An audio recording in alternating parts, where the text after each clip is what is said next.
ઘૂંટણમાં દુખાવો થાય છે એટલે ચલો MRI કે એક્સરે કરાવી લઈએ. આવા ઘણા બધા પેશન્ટ પૂછતા હોય છે, પણ એ કરાવવાની ખરેખર જરૂર છે? તો એનો જવાબ છે ના.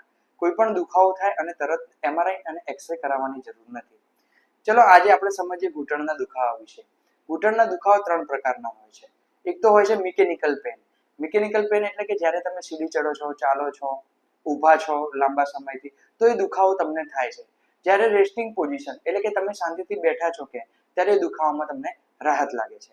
બીજા નંબરનો દુખાવો છે ઇન્ફ્લામેટરી પેન. બેઠા છો, તમે 15-20 મિનિટથી વધુ એક જગ્યાએ બેસી રહ્યા છો ત્યારે શરીર જકડાઈ જાય છે, ઊભા થવામાં તકલીફ પડે છે.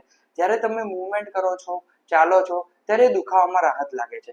જનરલી રુમેટોઇડ આર્થરાઇટિસમાં તકલીફ જોવા મળતી હોય છે કે જેમાં પેશન્ટ સવારે ઉઠે છે ત્યારે મોર્નિંગમાં એનું શરીર જકડાઈ જતું હોય છે અને દુખાવો પણ ફીલ થતો હોય છે અને એને ઊભા થવામાં પણ તકલીફ પડે છે. ત્રીજા નંબરનું પેન છે nerve related pain. Nerve related pain એટલે કે તમને કમરથી લઈને પગ સુધી દુખાવો તમને ફીલ થાય છે, એક સાઈડ અથવા બે સાઈડ. તો એનું કારણ શું હોઈ શકે? તો એના 2 કારણ હોય છે. કાં તો કમરની એટલે કે સ્પાઇન રિલેટેડ કોઈ નસ દબતી હોય, કાં તો ઘૂંટણની નસ દબતી હોય, જેના લીધે આ બધા દુખાવા થાય છે. તો કોમેન્ટમાં લખો ની પેન, તમને બધી જ ઇન્ફોર્મેશન આપવામાં આવશે અને તમારા તકલીફનું સોલ્યુશન પણ આપવામાં આવશે.